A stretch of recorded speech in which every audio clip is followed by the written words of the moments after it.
I think we're playing a 21st century game with a 20th century rulebook. And we need to change the rulebook. I want the takeaway for this to be information warfare in the Navy is a warfighting domain analogous to undersea, surface, air, and space. And if we don't get information warfare right in the Navy, the things we do in the other domains probably won't really matter. One thing I think I'll take home from here is that the training world is changing. I just came from the SPAWAR booth, which had a lot of apps available for sailors, as well as the Beamer Lab option, which is this 3D training realm, and the training world is changing, so I hope it hits the fleet soon. I want industry to look at the Pacific Fleet as a laboratory. You come and see me with your ideas. Okay, 10:45 group, please find your tables.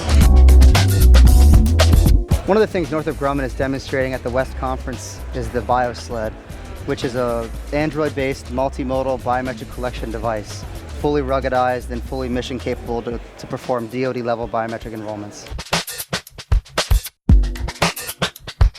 I was really surprised because I think of what I do as something that you just do. You help other women, you bring them forward. It doesn't seem like something worthy of an award, and yet what I know for women is that it's important to be recognized. It's important to see role models. This conference has been growing over the last several years. We're going to set the sky as the limit for this. We think we've got a lot of momentum going forward. We've got great participation by industry. The Navy, the Marine Corps, and the Coast Guard leadership are fully involved in what's going on. Well, it's been 26 years where the Naval Institute and FCA have been partners on this event, and we go way back, and we're very proud.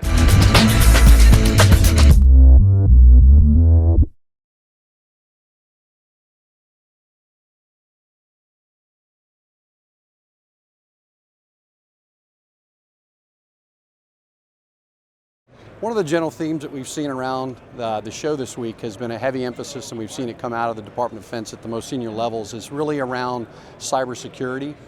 Even as you look at the defense budgets in the future years, there has been increased emphasis and money that has been thrown at cybersecurity.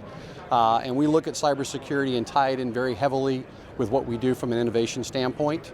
At Amazon, the innovation that we do really runs across the board. I am part of the Amazon Web Services organization, which is really all around cloud computing.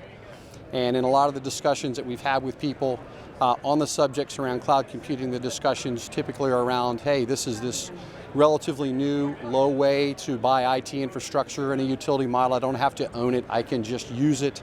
So a lot of the discussions have been around cost and cost savings and allowing people to be fast and agile, and those are very good reasons to use these sorts of innovative technologies. But ultimately the discussions come down to cybersecurity, and this is a new thing, and new things typically tend to scare people. They're not sure about what it is.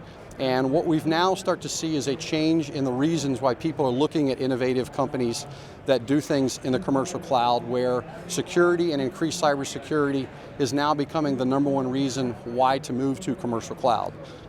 These are the things that we do as a whole.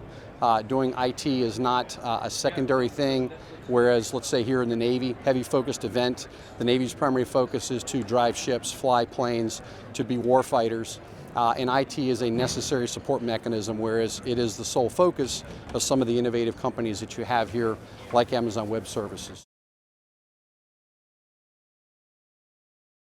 One of the challenges that we see in today's warfighting environment is how we move and integrate from kinetic warfare to non-kinetic warfare. And that intersection of being able to tie those together and the ability to create and bring things like directed energy, electronic attack, cyber into the traditional warfighting environment. And that is the way that we're going to need to fight in the future, both from a U.S. perspective and a coalition operating environment. And I think it's really important when we get in venues like we are here today to be able to look and share those ideas and look and see where industry and partners in the customer market space, suppliers and vendors are really creating enabling technologies and making investments to help achieve that greater interoperability that allows kinetic and non-kinetic warfighting operations to come together. And that's where we're making investments, and why we're here is to help bring some of those ideas, innovation together to help form that conversation and create a path forward to how we can really address that.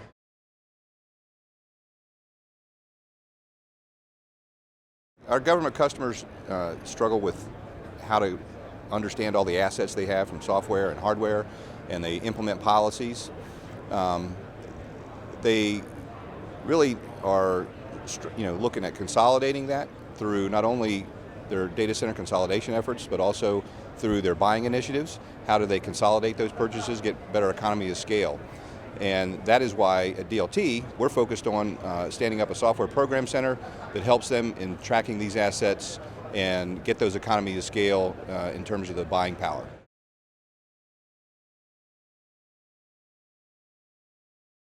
If you look at the cyberspace, which is our area of expertise, it is something which is in constant evolution. And that evolution requires the emergence of new ideas and new approaches. Those approaches have been challenging the communities at large for numbers of years. If you look back into the early 20th century, during World War I, there were a number of people that suffered because there was a presumption of the security of radio communications. If you look at the presumptions that the Japanese had during World War II with their technology, their communications, their coding, and how the consequences were in presuming that you were secure. Well, when you have a community like AFCEA with users, with suppliers, with academics, you get this clash of ideas, and this clash of ideas creates a cauldron, and this cauldron gives you the ability to come up with new evolutionary ideas. And that's what we like to take from these organizations.